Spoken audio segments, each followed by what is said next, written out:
It's Calix Boxing. We are live. And let me give some people a chance to get on in here. Let me get to some comments. I already see some comments there. Hopefully this one stays up. I heard there was a rash of guys getting their podcast taken down on Thursday, and I was one of them. The last podcast was taken down.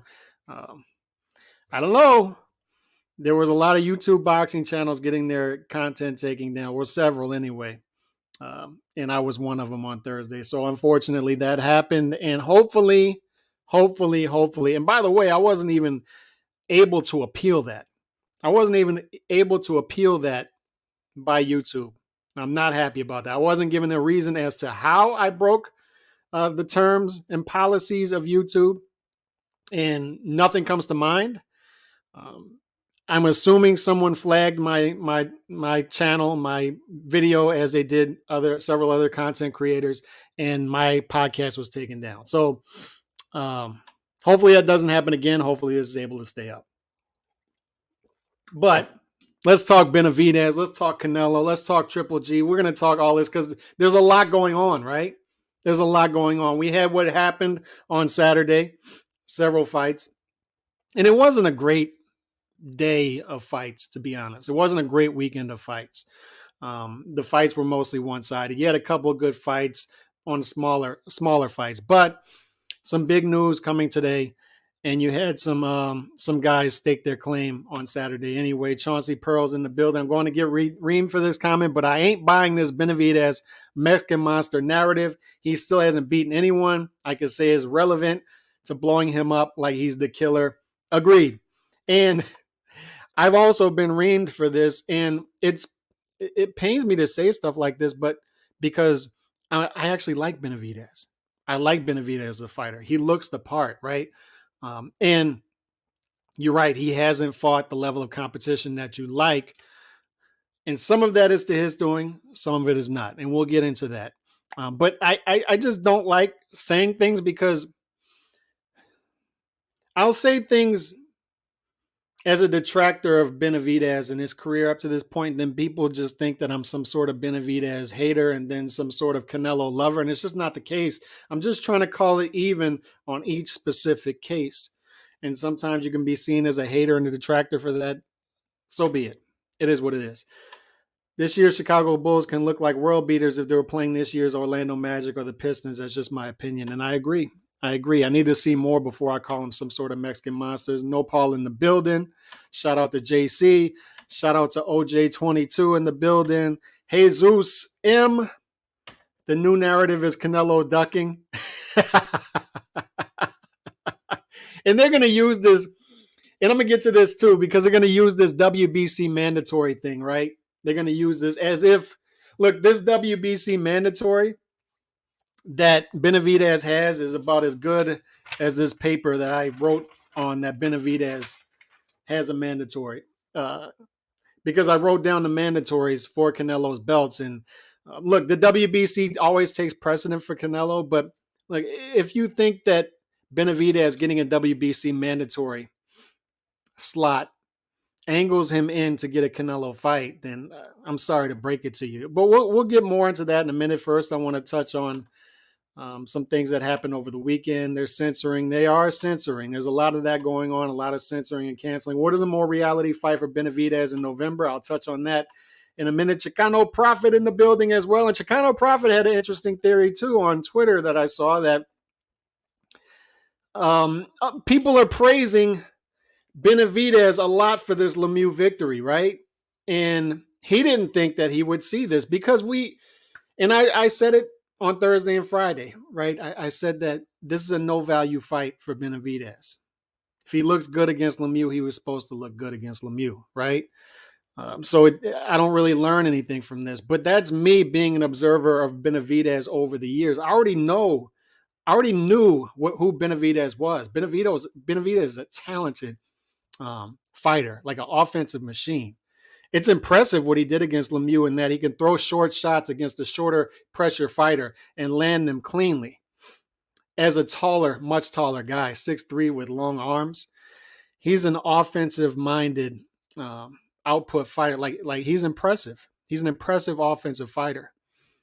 But also, like Chicano Prophet said on Twitter, I don't understand. I do understand, but the adulation for Benavidez after the Lemieux fight, I have a theory on why that is. And I threw out that theory on Friday, is that I don't think a lot of these guys are Benavidez or Andre fans. I don't.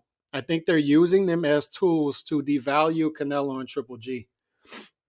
I don't think a lot of these guys have actually seen Benavidez fight many times in his career, which is why they're so praiseworthy of what Benavidez did on Saturday night. Like the people who have been following Benavidez in his career, like myself, like a Chicano Prophet, already knew this of Benavidez. We already saw what Benavidez did against Lemieux in previous fights. So that's why we're like, oh, he was a minus 2,000 favorite. He knocked the guy out. Should have knocked him out in the first round because the referee was this close to stopping the fight at the bell. But he was a minus 2,000 favorite against a middleweight without a weight class. Now, Lemieux is one of those guys without a weight class. Like he's later on in his career, can't make middleweight anymore. Not big enough, not physical enough for his only great attribute is his power. And that's just not going to carry weight at super middleweight like it did at middleweight. He's not going to be able to overwhelm good fighters at super middleweight like he did at middleweight with his power alone and pressure alone. And props to Lemieux. Like he fought a courageous fight. He was brave in there. He was still like he was out on his feet landing shots against Lemieux. Props to him, but well past his prime, several injuries the past 5 to 6, 7 years. And if we got to be consistent, like if we're praising Benavidez for knocking out Lemieux, and then 5 years ago, a lot of the same people were saying that, oh, Golovkin cherry-picked Lemieux, and Lemieux wasn't all that good, when Lemieux was actually in his prime and in his natural weight. Come on. Another no-hoper in November. Is that what you think? Red flag is on a roll. Now, let me say this.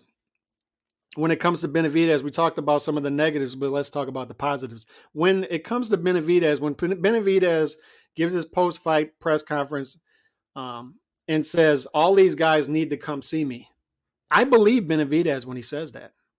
I believe that Benavidez wants to fight Plant. I believe that Benavidez wants to fight Andrade. I believe that Benavidez wants to fight Charlo. I believe him. I think he wants to fight all those guys.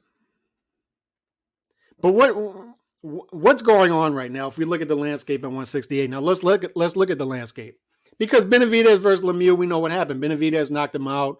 That was to be expected, and there's not much to talk about when it comes to the fight, right? Benavidez proved once again that he's a great offensive fighter, great offensive, and more on that in a little bit too, because I have some thoughts on a possible Canelo versus Benavidez fight, and why it differs from Canelo versus Bivol. But it's impressive what Benavidez can do with shorter fighters. Because when a shorter fighter gets inside your range, and Benavidez really doesn't mind giving up his range, because he can throw short shots with authority, with power. He's got snap behind him.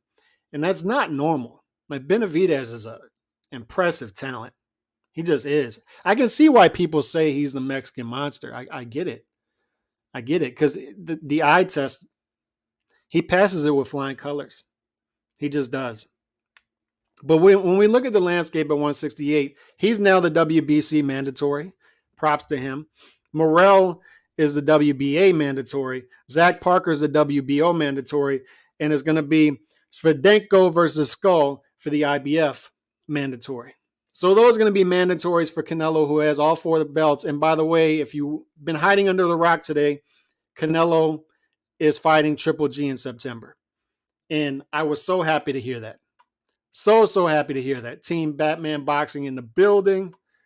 Let's try to get to a couple more comments and catch up on that before I get into that, and then go back to the landscape at 168. That's what I'm saying. I like Benavidez, but come on, we need to be fair and honest. And that's what we try to do. Like there's a tendency to, on Sunday and Monday after the fight, and I saw it on Twitter. I try to stay off of Twitter on Sundays. I just do, because there's so much awful content the day after a fight on Twitter because people just fly off the handle. You have the people who think that the fighter who just won is the greatest thing since sliced bread, and you have the people who think the fighter who just lost is overrated, exposed, and it's the same thing here on the YTBC. I try to wait till Monday to get back on. It's difficult to do though, because I find myself reacting to the extremes, and then it makes me look extreme, and it's a frustrating process. But uh, I don't know. I don't. People trashing Canelo resume, by the way. Somehow Benavidez resume makes him the monster, and that's what I said. Like Canelo beats Plant. Canelo beats Billy Joe Saunders at 168. Then he follows it up by going up to 175 and fighting Bivol, and he lost, but he went for that fight. And then Benavidez, to a lot of these same people, beats Lemieux, who Triple G beat 7 years ago, by the way, at his actual natural weight class. And now Benavidez is the greatest super middleweight since Andre Ward. It's like, no. Canelo is not a cherry picker. Canelo has the much better resume. And Benavidez is like your boy said in the NFL. Who was it? Danny Green? Denny Green. He said, if you want to crown him, crown him. But we ain't crowning him over here yet. We're not. I'm very impressed with his talent. I like Benavidez. He's a likable guy. To me, he's a marketable guy. I was impressed by the scene, the environment in Phoenix. He can obviously sell there, but a lot of guys can sell in their hometown. But he's getting things going. Like you can tell there's some smoke coming before the fire, right? Like you can tell Benavidez is starting to get it going a little bit, and we'll keep an eye on this situation. I get the same exact reaction. Shout out to Nando, my guy Nando, always dropping gems on Twitter. And before I get some more comments, let me not lose my train of thought. Canelo versus Triple G. I was glad to see Canelo make this announcement today because I'm just of the impression that Bivol is a problem for Canelo stylistically, whether it be 175 or 168. And I don't necessarily agree with this notion that Canelo's days at 175 are done and that he's just not a 175 pounder. Canelo has shown that he does better against taller fighters, right? And you have taller fighters at 175. I just think he ran into the wrong 175 pounder. And even if Bivol were to go down to 168, I don't think it would make much of a difference. I think that he would still be fighting pretty much the same guy. Now, I understand where Canelo will come from, that he would want the rematch, right? He's a competitor. We can all relate to that. He's a competitor. He would want that fight. And maybe he can make some adjustments. You gotta leave that open for interpretation as well. But I'm just going off of what I want as a fan. Looking out for my own interests. I wanted Canelo versus Golovkin in September. And I wanted Bivol to go in his own direction at 175. Now, what I'm thinking I'm going to get is Bivol waiting around a little bit and his team waiting around a little bit to see what happens in September. Because if things go well for Canelo, then I think the rematch happens in December, right? So it would make sense for Bivol to sort of wait around. But what I hope happens is now that Canelo has signaled that he's going to fight Golovkin in September, I'm hoping that Bivol goes in his own direction at 175 and fights the winner of Beterbiev versus Joe Smith Jr., which would likely be Beterbiev, and for all the marbles undisputed at 175. And oh, by the way, that would serve Canelo too, because it would give Bivol a tough fight. And let's say he comes out of that Beterbiev victory, right? If he were to fight Beterbiev in later this year, a tough fight. Bivol would have a tough fight in the process, and then the rematch would happen for either undisputed at 175 or at 168. So I think it would serve everybody well, and I'm hoping that's what happens. I don't necessarily need to see the Canelo versus Bivol rematch, to be honest. No matter who Canelo fights, as long as it's a top fighter in 168, 175, I'm there. I'm watching. So I want to see Canelo versus Golovkin. I'm one of the people who thinks that, and like I said, there's two theories when it comes to that fight. One theory is that Golovkin is well past his prime. He's going to be fighting outside of his natural weight class. Canelo is a different beast at 168 than he was at 160, and Canelo should easily defeat Golovkin. I don't believe in that theory. My theory is theory number 2, the one that I believe is Canelo versus Golovkin. If they fight 10 times, there'll be 10 bloody, great fights. I see it more like Pacquiao Marquez 3, right? When Pacquiao Marquez 3 was signed, the narrative going in was Marquez, he's way past his natural weight class. He's not going to be the same guy at 147 that he was in the lower weight classes. And oh, by the way, Pacquiao is a different monster at 147, and Pacquiao's got it going. And Marquez is past his prime. But what happened? Marquez should have gotten the decision against Pacquiao, if we're being honest. And then in the 4th fight, Marquez knocks Pacquiao out.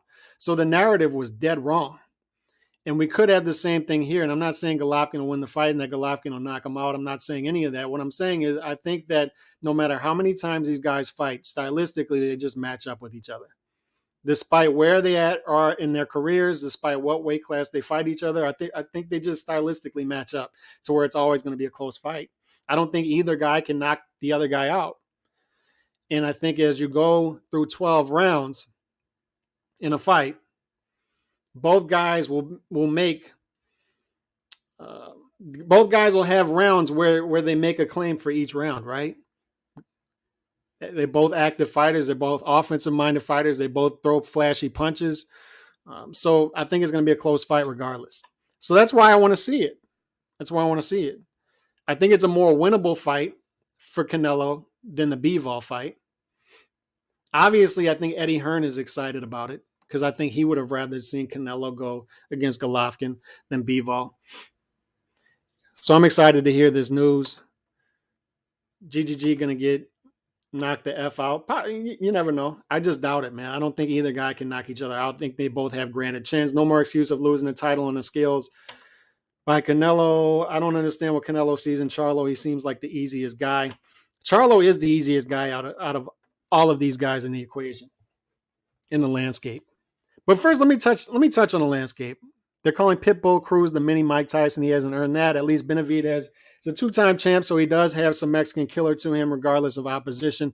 Look, Benavidez, as far as the eye test, like we say, flies off the screen, especially offensively. Like it just flies off the screen. He looks the part. He does. But we've seen it before. The eye test can be deceptive. They can be deceptive. So we have to keep that in mind. I got to see something. And let's get to that. Let's hop straight to that. Because when I look at the landscape at 168, you got Benavidez, WBC mandatory, Morrell Jr., WBA mandatory, Zach Parker, WBO mandatory. So let's start with that. I don't think being a mandatory for any of these belts edges you any closer to a Canelo fight. I think you have to bring more to the table. These sanctioning bodies are going to give Canelo all the leeway in the world. If he doesn't want those fights, he's still going to keep those belts, in my opinion. And if he doesn't, I don't think it's a big deal to Canelo to drop a belt here, drop a belt there. He's still Canelo at this point. Canelo brings the recognition to the belt. The belt doesn't bring the recognition to Canelo now that he is undisputed. He's already achieved that. It is what it is at that point. You look at the top 10 at 168, Canelo, Benavidez 2, Saunders, Plant, Morrell Jr., Richards, Ryder, Danny Jacobs, Zach Parker, Congora. That's not a deep division. It's not. But you got names at the top 5. And oh, by the way, Boo Boo Andrade is looking to join the party at 168, as is 160 Charlo, who will graduate from 160 Charlo to 168 Charlo, it looks like, after the Selecki fight. As far as Boo Boo Andrade goes, here's what I want to see. I want to see the WBO put pressure on Boo Boo Andrade and say, hey, look, you're not disclosing any information as far as what's happening with your shoulder, because Andrade and his fans are mysterious to me. His fans are as mysterious as Andrade. They match up, right? Like they're a match made in heaven, Andrade and his fans, because Andrade will disappear for a while and then nobody says anything. And the same thing with Andrade's fans, because I was asking the Andre fans, hey, what happened to the Zach Parker fight? It was postponed due to the injury, shoulder injury. Okay. So then a week goes by, nobody talks about that, and I ask, was the fight rescheduled? Nobody had an answer. So if you look, you do the research, the fight was canceled. So he's no longer fighting Zach Parker, who's a top 10 guy at 168. So now I'm asking, hey, what's going on with the shoulder injury? Is it bad? Does it require surgery? Will he be out for a while? Will he be out for a short term? Nobody has any answers for me. So I'd like the WBO to say, how bad is his shoulder injury? Are you moving to 168? Are you staying at 160? So in order to do that, what the WBO should do is put pressure on Boo Boo Andrade and say, look, there's a beast who just fought at 160. His name is Janabek. So let's have you fight Janabek, the WBO real champion versus WBO junior varsity champion, and Janabek, and fight for the real belt at 160. And if they mandate that fight, what I think will happen is Boo Boo Andrade will say, no, I'm going to move up to 168. I don't think Boo Boo Andrade wants any part of Janabek. I think he's going to do one of those things where he says the risk isn't worth the reward. And it's a shame because that's a fight that can be easily made. It's a middleweight scrap for a real belt. And it's a fight that fight fans want to see. It serves a purpose, but I don't think it's going to happen. I think Andre moves up to 168. And this brings me to my next point. It looks like Andre wants to sign with PBC. Let's assume Andre signs with PBC. Then you've got Benavidez with PBC. Then you've got 160, soon to be 168 Charlo with PBC. You got Caleb Plant with PBC. That sets up a scenario in which you got four top fighters, four of the biggest name fighters at 168, all with PBC, all under the same umbrella. So for us boxing fans, we think of it this way. We say, oh, that's good. All those fights are easy to make. Should easily be able to make those fights, right? But once we think of it even more, what's going to happen? What's going to happen, right? Two theories. They set up a semifinals, right? Let's say Benavidez fights Plant and then Andre fights 168 Charlo. And the two winners put their hat in the sweepstakes for Canelo. That's what we'd like to see as fans, and that's what makes sense to a fan, right? But here's what's going to happen. Al Heyman's going to sit back and say, I got 4 pawns here, or 3 pawns, because Plant already got a shot, right? So I got 3 pawns here. One of them is expendable in Caleb Plant.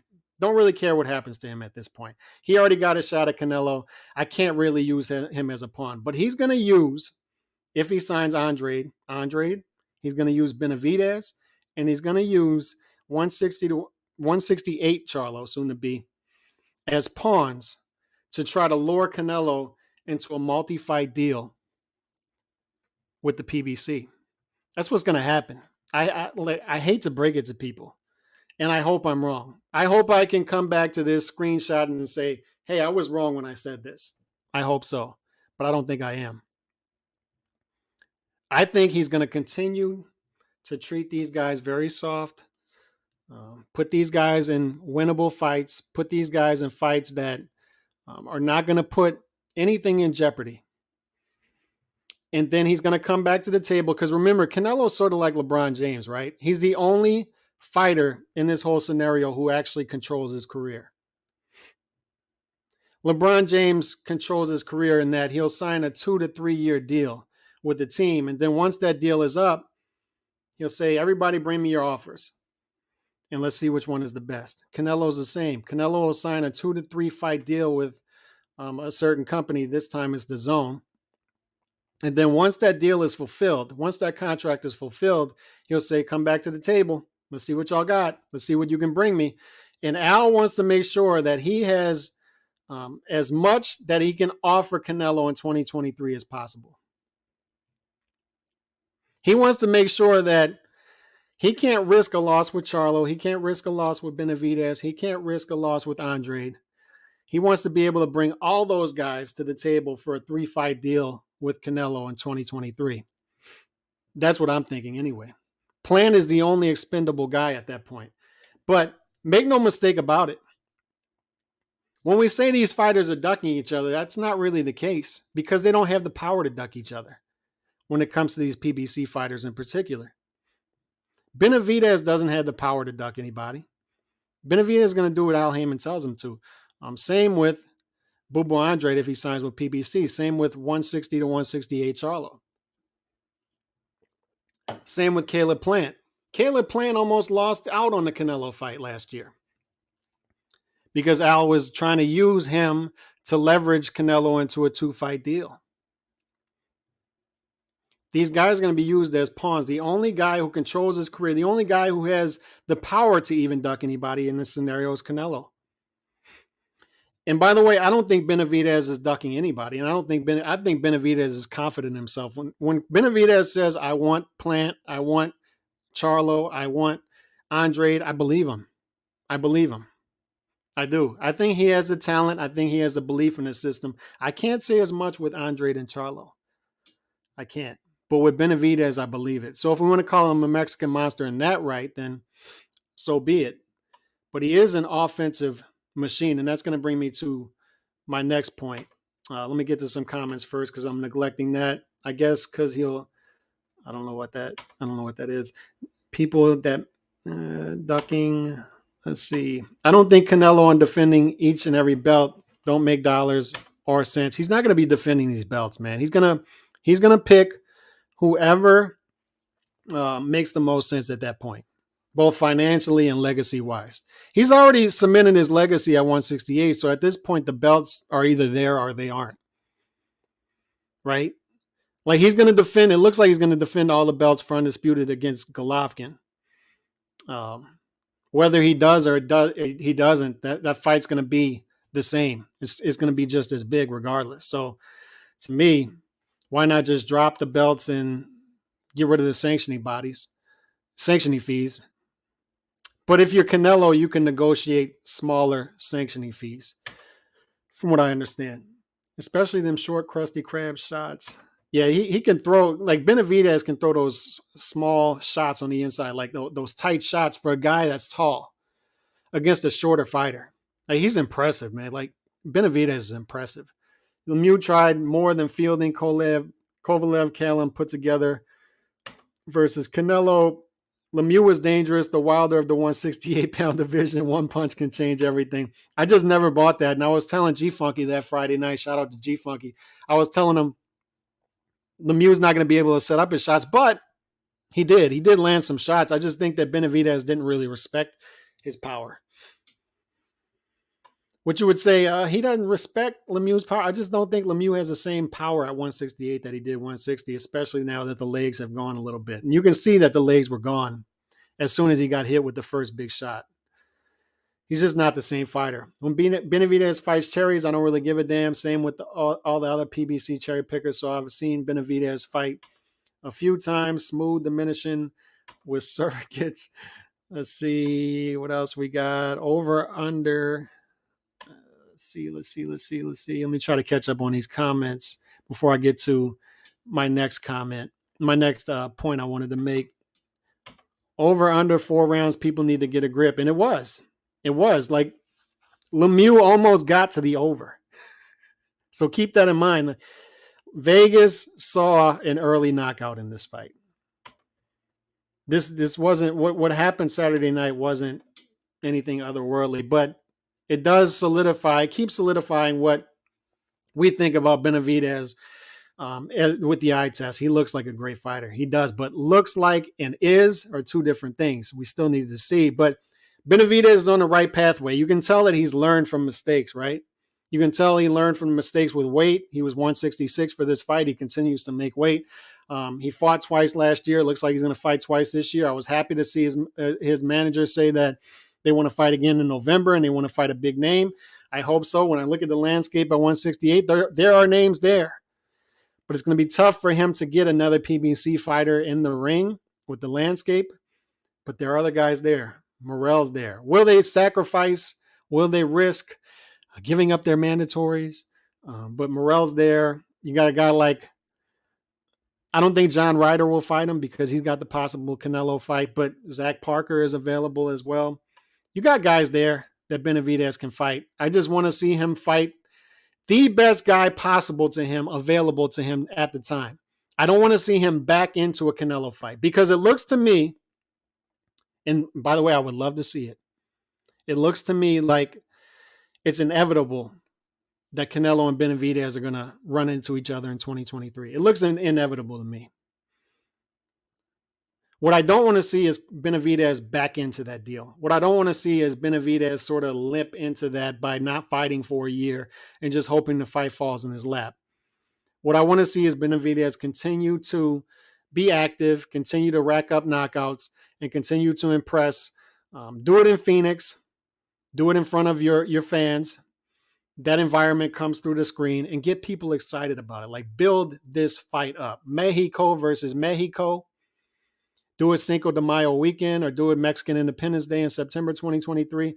But it looks to me like they're on a collision course at 168. If Canelo can get past Golovkin. But 168, it just looks like a Canelo versus Benavidez collision course is inevitable. It's inevitable.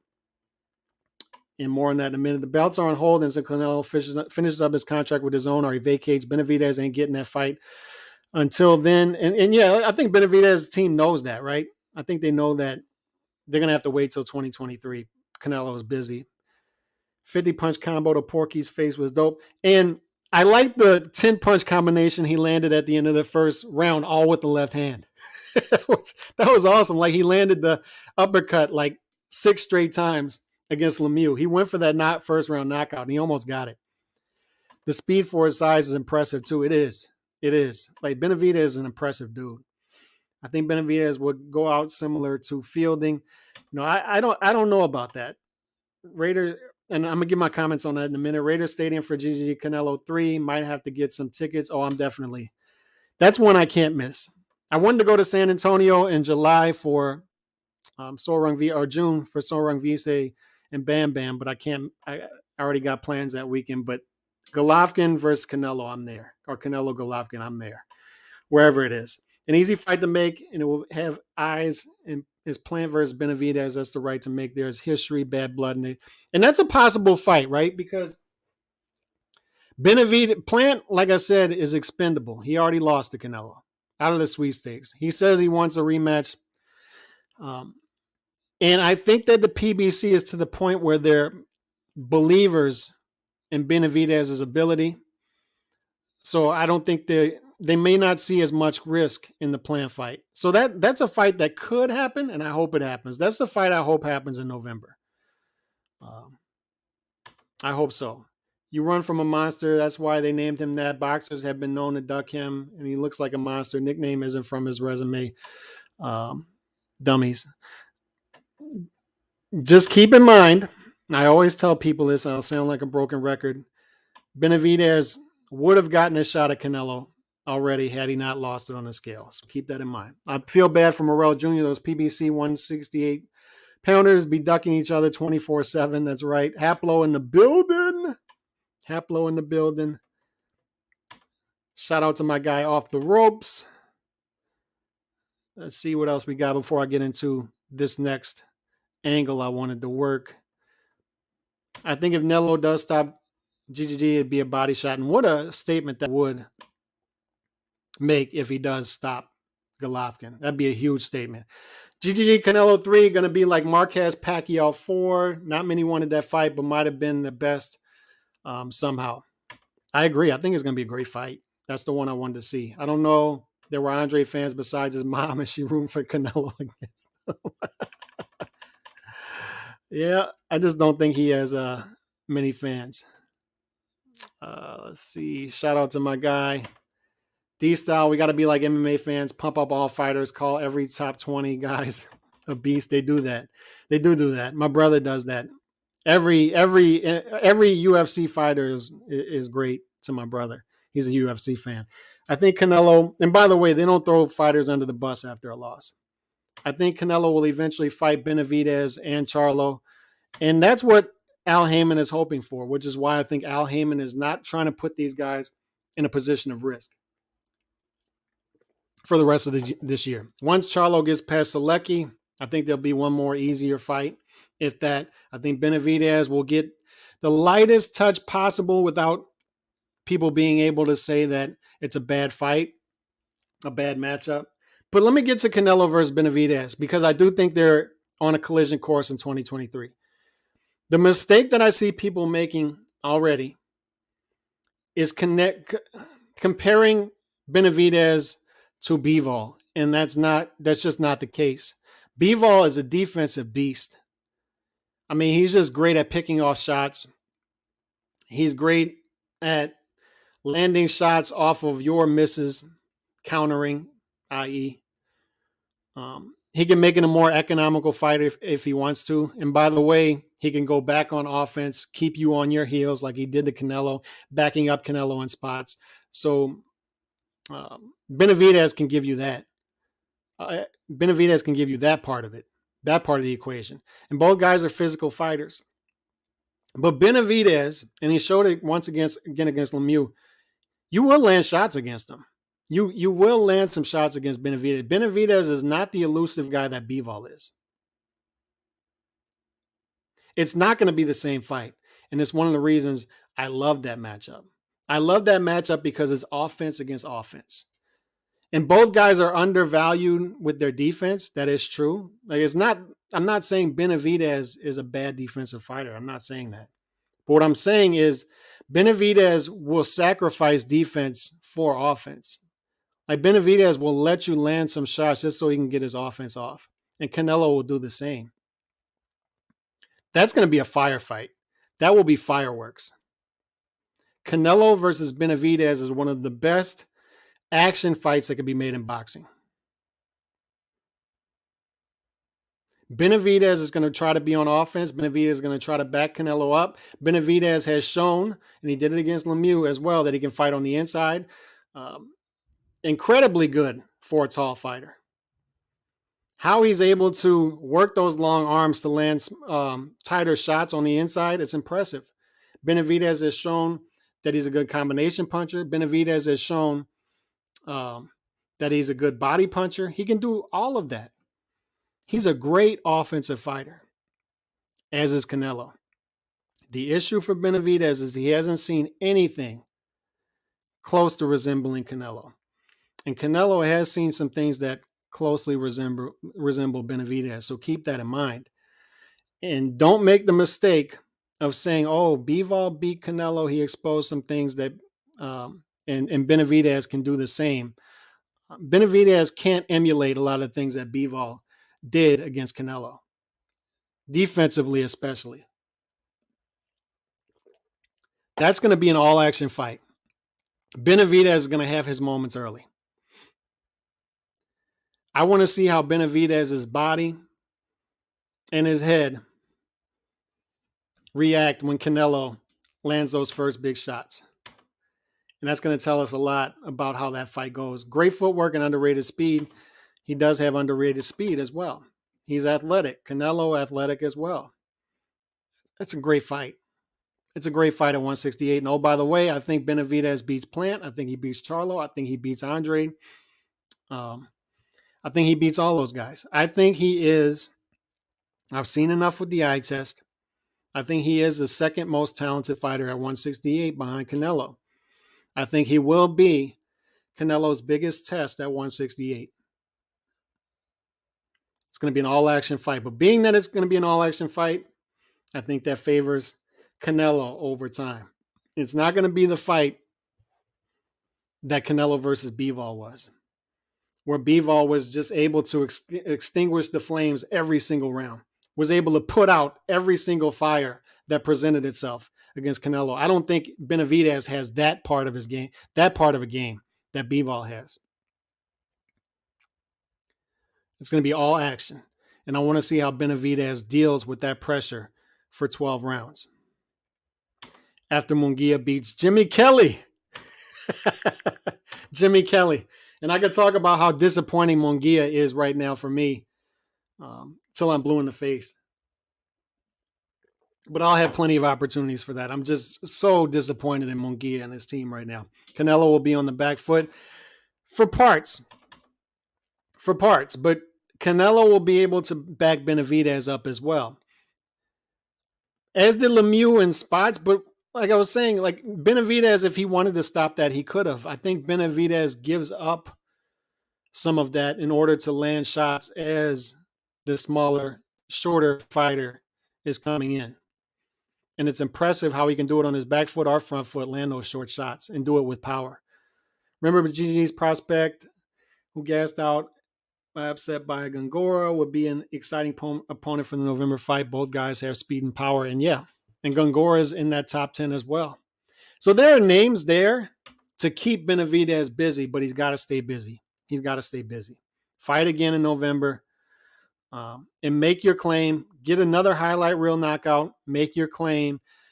And after you get that highlight reel knockout in November, don't do like Caleb Plant did after his victory when they asked him about Canelo. Say, no, I want Canelo. Screaming from the mountaintops and pitch that fight because it would be a great fight. I just want to see Benavidez in a 50-50 fight. He passed the eye test with flying colors, but now he needs to prove it against the top guys. That's right. Canelo beats Benavidez. What do you think his next move will be? Rematch with Bivol. I don't want to see the Bivol fight again, but what I'm thinking happens is he fights Golovkin in September. If things go well with that, I think he fights Bivol again in December. But there's also the John Ryder matchup, possible matchup for the UK. And I can't blame Canelo for that either because John Ryder is a top 6, 7, 8 guy in the division, and it would be a humongous fight in the UK. Like Canelo would do 100,000 fans in the UK. Don't doubt me on that. Do not doubt me on that. God bless.